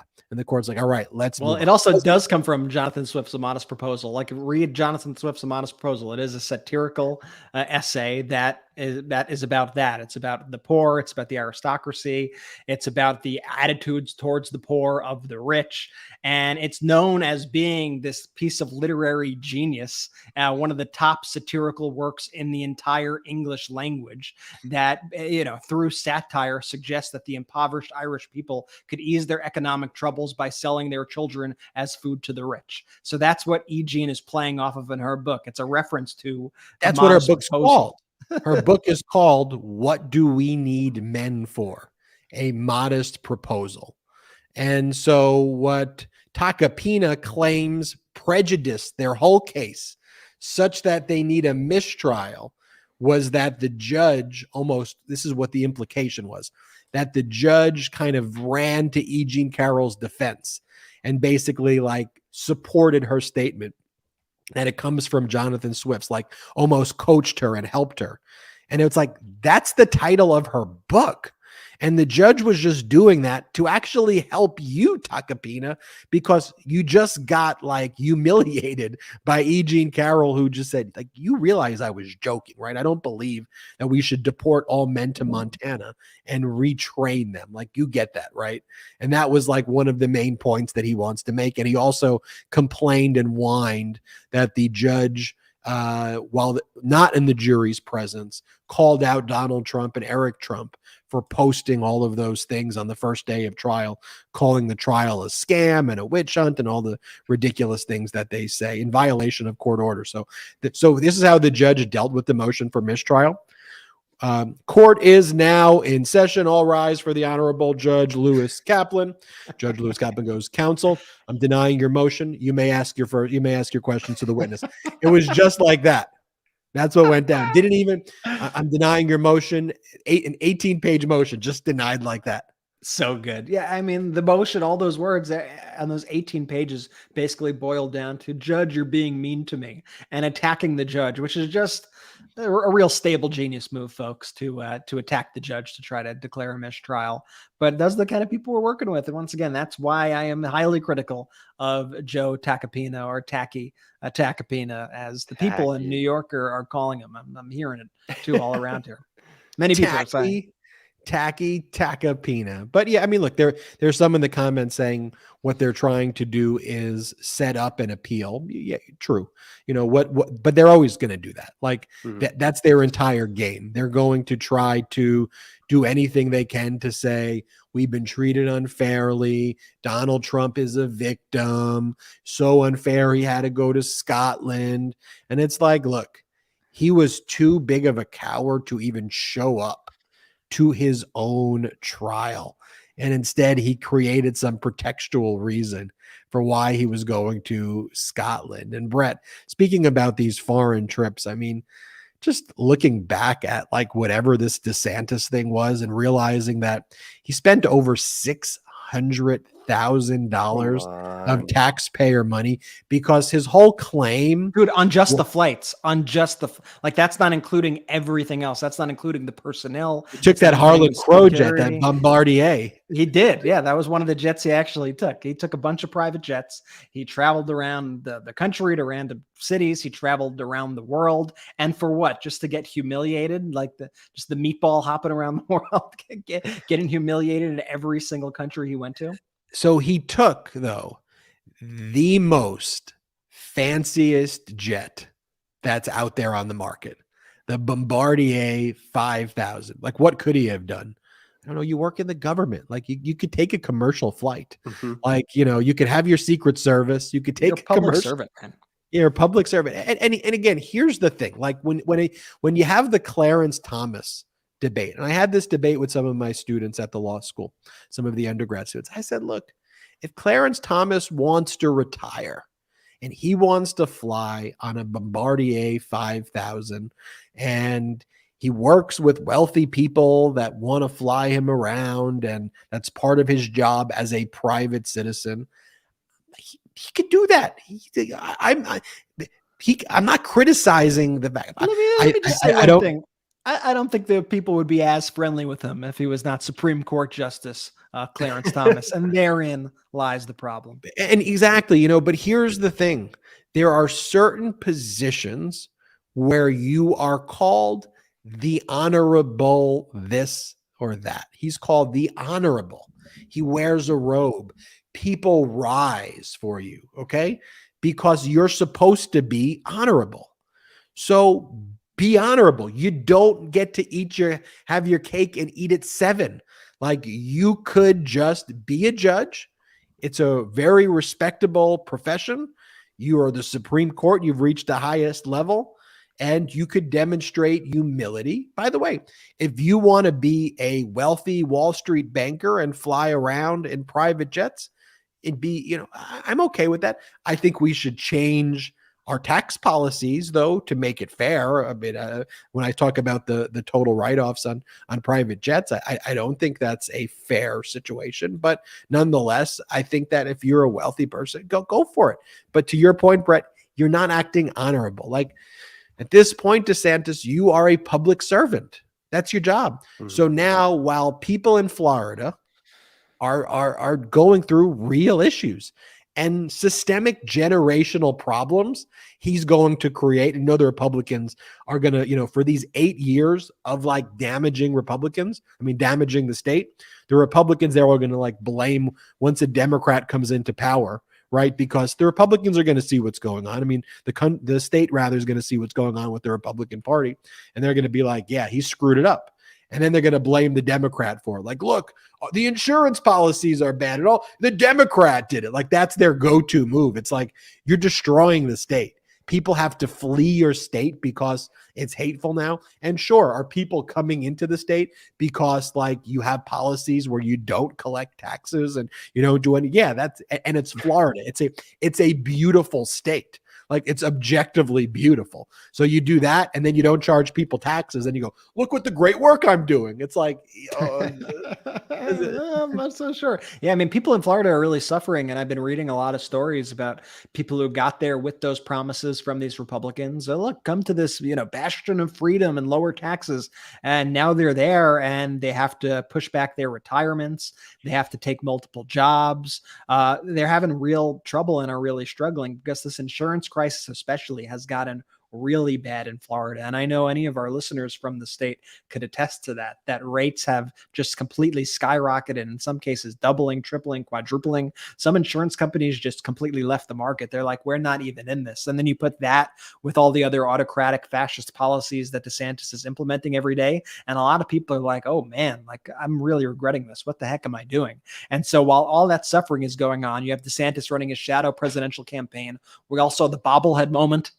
I wish I had the clip right now. The bobblehead moment, I believe it was in Japan, when he was asked a simple question about his falling poll numbers. He probably should have had a decent response chambered. Instead, he gave a very awkward response, which will live in infamy. Then he had the outburst in Israel when he was asked about his military record in Guantanamo Bay, where he like snapped at the reporter. Then when he was in Israel, Museum of Tolerance. At the Museum of Tolerance to top it off. Little on the nose. Then he like went to the Western Wall and he put on a yarmulke and he was like had his like a campaign insignia. He had his name on it, which is just kind of weird and offensive, and it's just so performative. And this is also like let's backtrack. This is the guy who like refuses to condemn Nazis in his state, who's banning books, who's pushing all these autocratic policies. And he has the nerve to act like he goes to Israel and look, Jewish people, I'm in Israel. But even though it's really a play to his evangelical base there. But it's just so transparent, what he's doing and what, a lot of these politicians do, when they do that. Brett, did you lose your microphone there? So I just want to say this too, though. I mean, when you look at where DeSantis took that photo op from, I mean, that was the Western Wall, right? When you look at that, maybe people don't know that's a very important area within Israel. And so when you see him basically campaigning wearing a yarmulke or a kippah that says DeSantis on it, that should really, I mean, it boils my skin when I saw that he's taking a photo op, of all photo ops, at the Western Wall. Oh, it's so fake. And my microphone cut out. It's one of the things about being away. But he went to the UK also, and the reviews couldn't have been worse. I don't understand how you go on a trip that's this important and just completely fumble the ball at this level. I'm going to read you some quotes of some of these UK business leaders said. I mean, it's like unbelievable how bad that he actually was in this. So he met with these titans of British industry. It was co-hosted by Lloyd's of London, which is the largest insurance marketplace. Perhaps they could use some help in Florida, because they have no insurance in Florida. He's meeting with the insurance people overseas. And to say they were unimpressed with Ron DeSantis is a complete and utter understatement. Here are some quotes. Horrendous, low wattage. I love low wattage, just calling him low wattage. DeSantis looked bored and, quote, stared at his feet. Another noted, and this is pretty vicious, nobody in the room was left thinking, quote, this man's going places.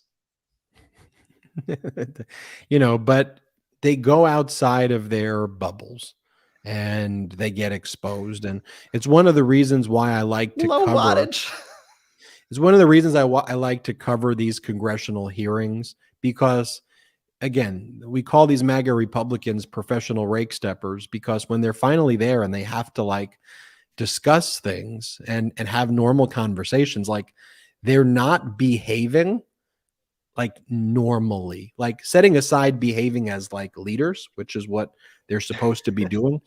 Their behavior is abhorrent to civilized society.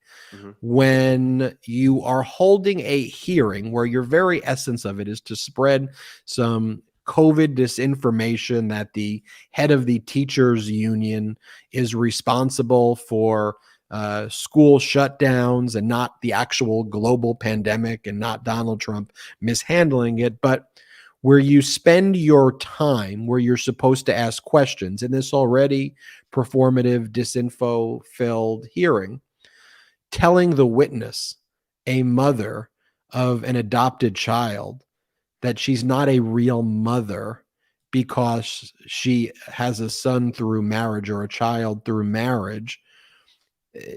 That's just really mean. That's really evil. That's not the way normal people behave. And if you behave that way in any other setting other than in the MAGA Republican Party, rightfully so, you wouldn't have your job. And that's not, and the MAGA Republicans are always like, well, the Democrats, they hate my First Amendment rights. No. The First Amendment is about the government coming after people for their speech. Even then, through a strict scrutiny lens of the government's actions, where the speech becomes criminal, inciting violence, then the government could have a legitimate interest in dealing with it. But that's not what we're talking about, right?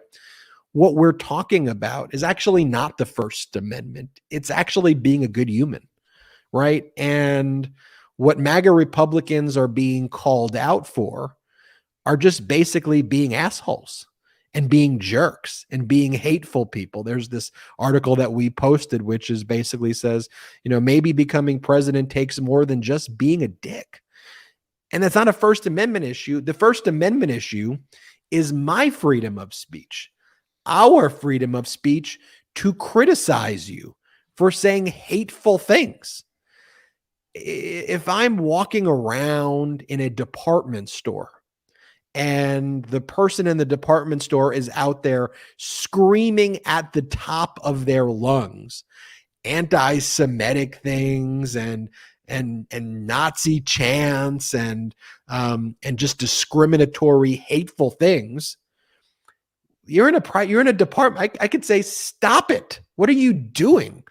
And that's not a violation of your First Amendment rights when I want to hold you. Ben, it's also not, quote, the Democrats, which is how they always frame it. Like, they want to be able to go into that department store, go into that convenience store and say something homophobic or say something racist or just be the worst possible version of themselves. And then the second anybody comes back and says, hey, man, that's not cool. Like tone it down. That's not cool. And they go, the Democrats are canceling me again. It's like, dude, I'm not speaking to you as a Democrat. Most people don't walk around like Mike Pence and go, I'm a Christian, I'm a conservative. They're just like, dude, I'm a person. I'm here. I love my family. Like, I have a wife, I have kids. Like, I'm trying to live. I just want to have a barbecue, dude, maybe go to the movies. Just want to buy a sandwich, dude. Like, get out of my way. Like, they're not like, here I am putting on my Democrat hat to yell at you for your racist stuff. Here I come to cancel you. It's like, no, just stop being a dick. And the thing that's happened over the past few years that Trump really enabled and brought out, and of course it always existed, but Trump greenlit it so that this is the way forward for Republicans, is that everybody thinks that they have the right to be a dick, as that article says, without any consequence. But that actually goes against this whole First Amendment free speech argument. It's actually the opposite of what they say, because the First Amendment doesn't end with you, because I have a right and everybody else has the right to tell you that you are wrong. Everybody has the right to go, dude, that's not cool. And that's not you being canceled. That's you being rightly criticized. And that's okay. But don't act like you're some victim at the end of the day. I mean, you got like Elon Musk, who goes on Bill Maher and he's like, the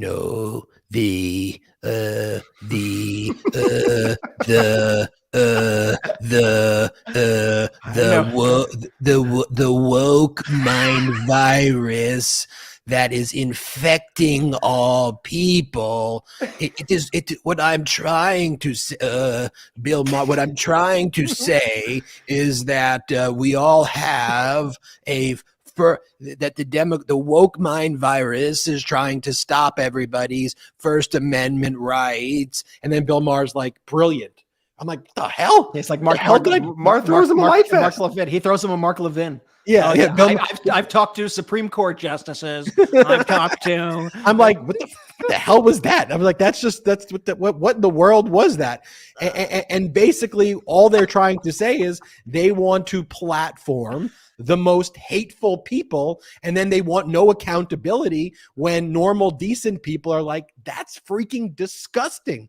Like, what do they want to post? Like, what they desperately want to post is sex shaming pictures, the types of posts that Elon Musk wants to post, like these really kind of gross images that are like borderline pornographic, but sexual harassing pornographic, like anime memes that he posts on his social media account. And then when people are like, yeah, that's what you're the CEO of this company, like, why are you posting the woke mind virus? No, we're just saying, stop being weird, man. Stop posting that stuff. I have a right to say that's not normal. Please just stop doing it. You could keep going, but the First Amendment kicks in when the government comes in and says, you can't do that. And by the way, do you want to know when the government said you can't do that? In October of 2020. I know you like to say that that was Biden, but guess who was the government there? Donald Trump. And guess what the Trump administration would do?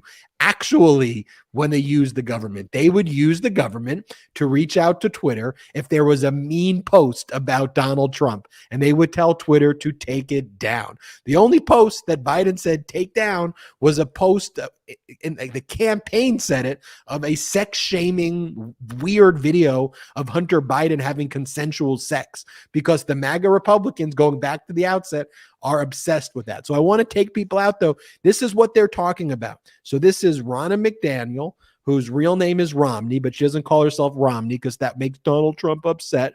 And this is what she talks about when she's being interviewed. You'll notice what she says. She goes, Democrats are trying to ban people and freedom of thought. It's their talking point. It's exactly what we were just saying. I want to quickly ask you about cultural issues, because we've got some new polling on this. On the issue of trans issues, polling higher is people are more worried, voters are, about attacks on trans families than they are about trans people competing in sports. When asked about issues involving schools, the top concern you can see here was book banning. Now there's word major donor to the GOP, Peter Thiel, is unhappy and is going to hold his money out because he doesn't like these debates about abortion and trans and bathrooms and all of that. Are you worried that these cultural issues are hurting the GOP? Well, one, the Democrats are using this word book banning. You're seeing it a lot. You saw it on Biden's launch. That's a lie. There isn't book banning. What Republicans are doing are protecting our children and parental rights and saying 5-year-olds shouldn't be reading sexually explicit material. Ron DeSantis went in front of cameras and read some of these books, and the news stations had to go away because the material was so explicit. But now we know their game plan, right? We can have a conversation about issues, and really what it is about is parents should have a say in what's happening with our kids. And I think most Americans support that, but it's good to know the Democrats' playbook, and we're going to push back on that, especially coming from a Democrat Party that is banning freedom of speech, that is canceling people, that is destroying your life if you don't think with their orthodoxy. This is a Democrat Party who is saying if you think outside of the box of everything we are dictating to you, we will make you lose your job, we will destroy you. So they're banning people. They're banning freedom of speech and freedom of thought. Republicans are protecting children.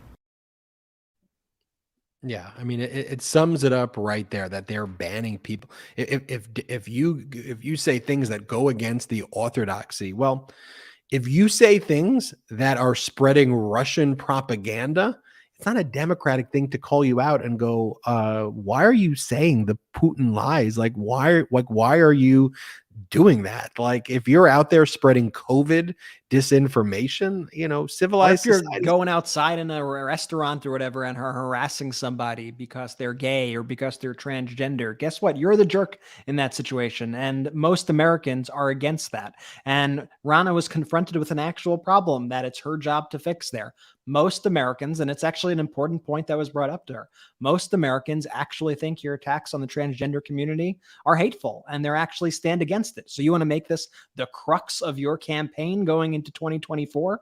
And then she deflects and she tries to take charge of the narrative by spreading that same BS, which is what we've been speaking about over the last few minutes. So I'm not going to belabor those same points, but the Republicans did an autopsy, and I encourage people to also, look up there was a Washington Post article about it, because it's just it's so peak MAGA, so peak GOP 2023, this autopsy, because it's designed to figure out everything except what the actual problems are for the Republican Party. Like, it does not even mention, because they don't want to offend him, doesn't even mention Donald Trump once, doesn't even mention that extremism, not one time. About abortion, you know what the conclusion they came to with abortion? I'm not making this up. You can read that. Once again, it's in the plan. The autopsy that they put together for why Republicans didn't do so great in the last elections was, we need to talk more about abortion. Maybe people just aren't hearing our opinion enough on abortion. We got to speak more. Like, they're so deranged. They're so out of touch. And the only ways that they could win is by cheating, by rigging the maps, and by clawing away at democracy. And so that's what we see them doing every single day, because they have no other way to win in this country. I really don't know, Ben, if we could end on a higher note than an unexpected Elon Musk impression. I mean, what do you guys think? I think that was I didn't even know I was going to do the Elon Musk impression before, even as I was doing it. Have you been practicing that impression? Pleasant surprise. Well, I saw the clip of him and I was Yeah. like, I watched it on Bill Maher. And it was like literally just what I did. and it made no sense. He really, at the end of kind of all the ums and ahs, really only said 3 words: woke mind virus. And then Bill Maher was like, great point. You're Great. right. And listen, You're I think exactly I right. honestly, we might need to toss out the internet and start over, because I think some people are just so terminally online and are just so in their computers and on Twitter and on the internet all day. And I think Elon Musk is one of those people, and Marjorie Taylor Greene is one of those people, that they think when they say things in the real world, like the woke mind virus, that people don't look at them like, what the frick are you talking about, dude? It's a really good point. It's a really good point.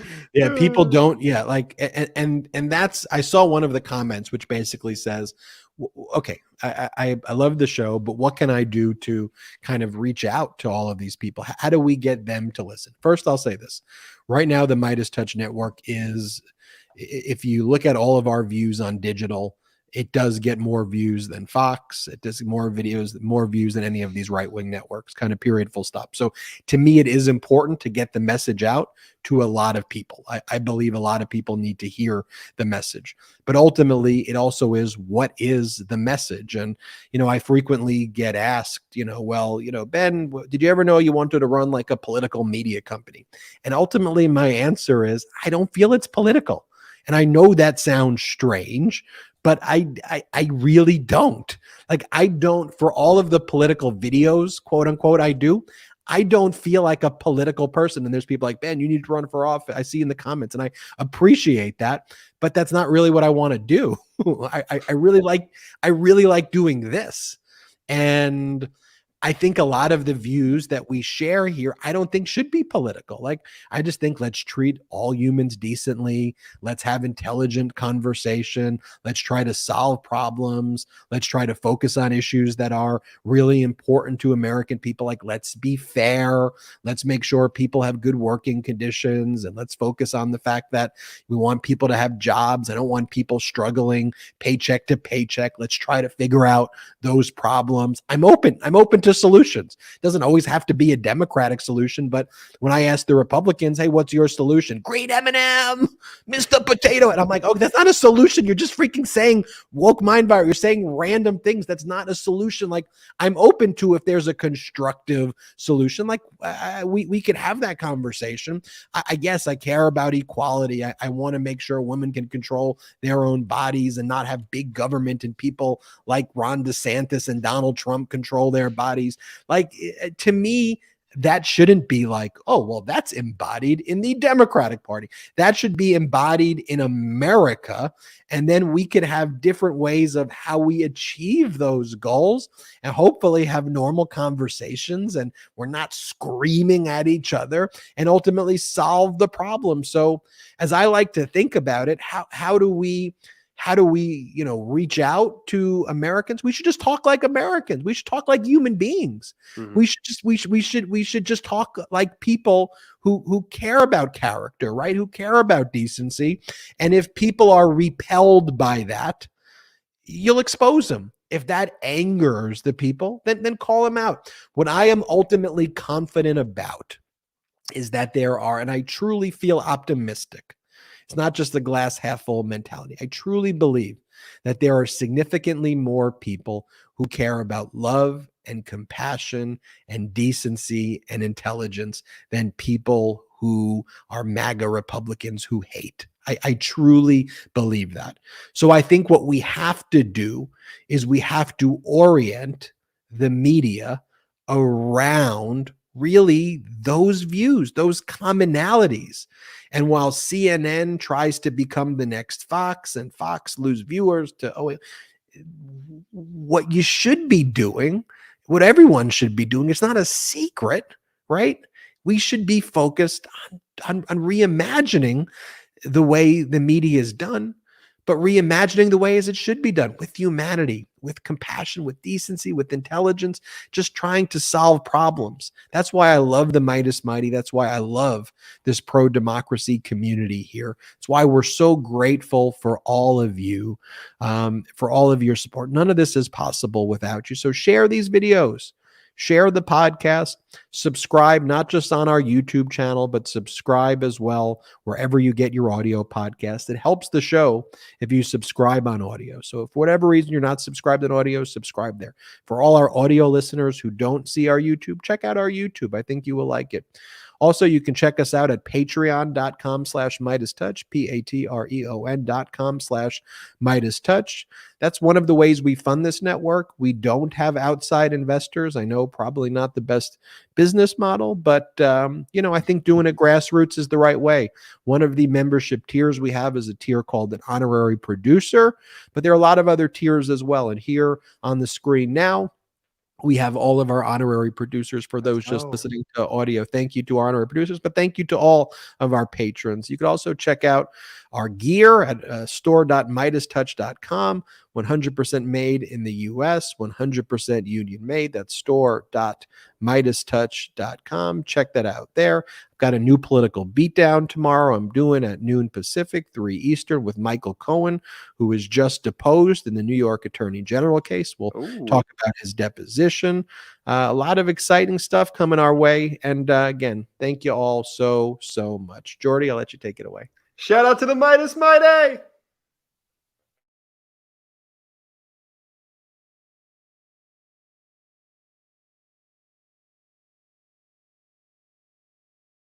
Lock him up. Indictment season is upon us. Celebrate with the new Indictment Season t-shirt and v-neck exclusively at store.MeidasTouch.com.